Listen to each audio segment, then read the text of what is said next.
Months after the breach of the Capitol, the clearest picture we have of what actually happened comes from this incredible New York Times video investigation. It takes us through the events of January 6th, moment by moment. It shows exactly how the insurrectionists got inside the building.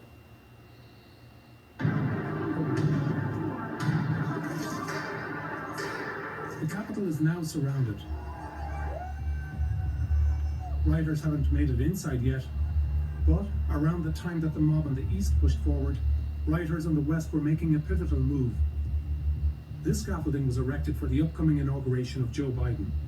It covers a staircase that gives direct access to an upper level, and dozens of doors and windows.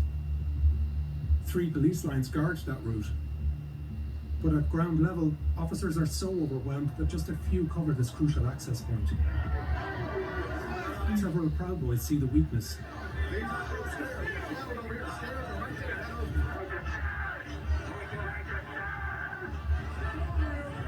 Proud Boys start fighting the police, and with others in the mob, they push through the line.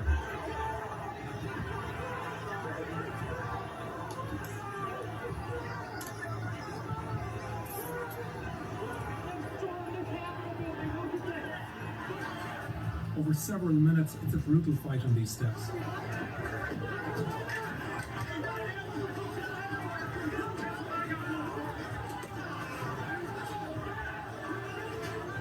At one point, the rioters are held back. But they make a final push up the flight of stairs.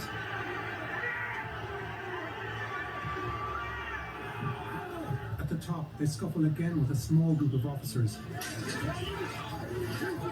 who give in after barely a minute.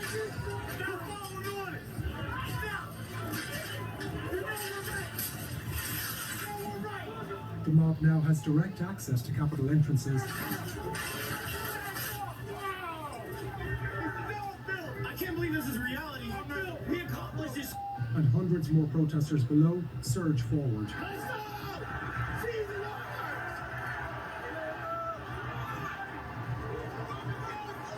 It's utter mayhem, and it's about to get worse.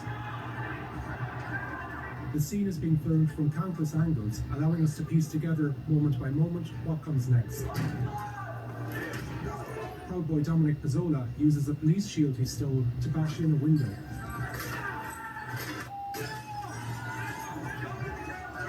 And at 2:13 p.m., the Capitol is breached. Michael Sparks, a Trump supporter from Kentucky, is the first person inside. A police officer seems unsure of what to do and backs off. Sparks is followed by Proud Boys and other far-right extremists, one carrying a Confederate flag, another armed with a baseball bat. When rioters break open the locked doors, hundreds more rush in. One of the lead reporters of that incredible piece, which you really have to watch, Evan Hill, the New York Times Visual Investigations team, joins me now. Evan, first of all, it's exceptional work. I don't even quite understand how it exists. So maybe first just describe to me, how were you able, it feels like there was a documentary film crew that had deployed to film this, but that's not what happened. How did you get all this footage and then put it together? I think that what you said is true. It feels like we did have a documentary film crew there, and we called it the most well-filmed, well-documented insurrection in history, and we were just able to take advantage of the hundreds of different phones.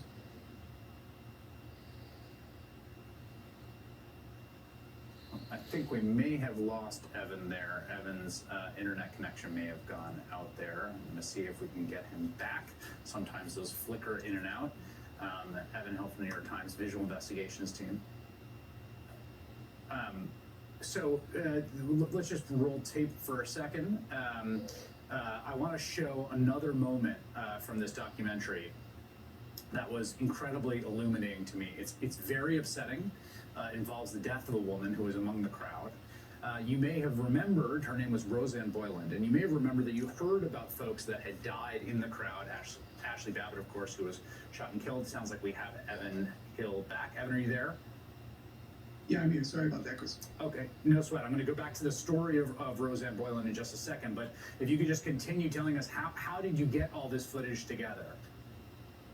Right, so we called that basically the most well-documented insurrection in history, and we took advantage of the fact that never before had you really seen rioters, insurrectionists filming themselves in real time from hundreds of different perspectives.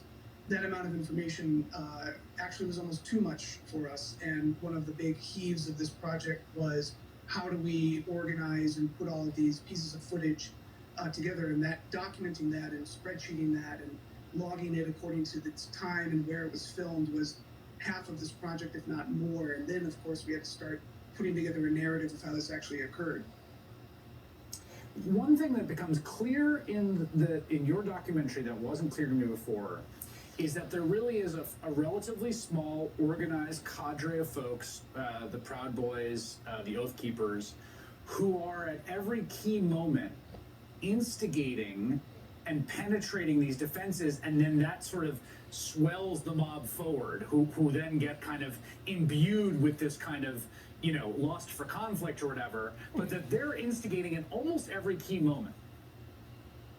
Yeah, that's right. I mean, I think that the makeup of the mob was one of the interesting aspects of this investigation, which was that, yes, there were very well organized right-wing extremist groups in this crowd at the key moments, pushing forward, identifying locations in the police line that were weak, stealing police shields, but that actually the majority of the mob was made up of, for lack of a better word, radicalized Trump supporters acting individually or making decisions individually, but then becoming part of a mob and being rallied by extremist groups such as the Proud Boys, the Oath Keepers, 3%ers.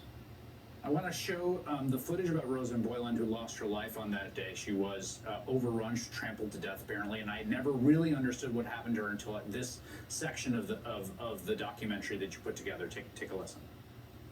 Roseanne Boylan, a Trump supporter who has been swept up by QAnon conspiracies, is moving toward the door. But amid the scrum, she collapses and is lying unconscious beneath the mob.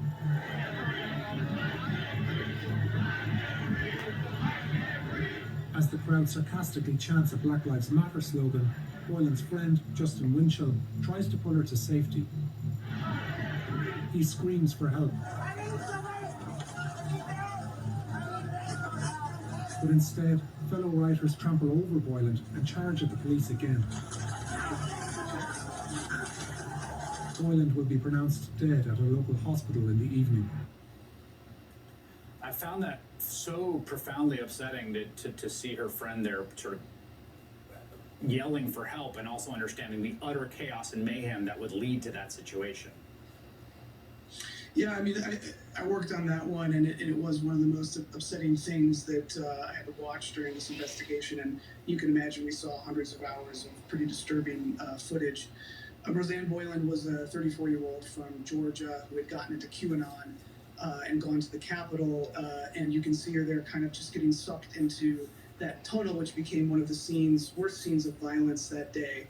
And when she emerged, she was unconscious. The medical examiner's office said that she died of a amphetamine overdose, and we investigated that as well. But clearly, I think the conditions of that mob contributed to it, and her fellow rioters really showed no effort to stop their attack on police while she was lying there on the ground. Evan Hill from the New York Times visual team, thank you so much for your work and for coming on tonight.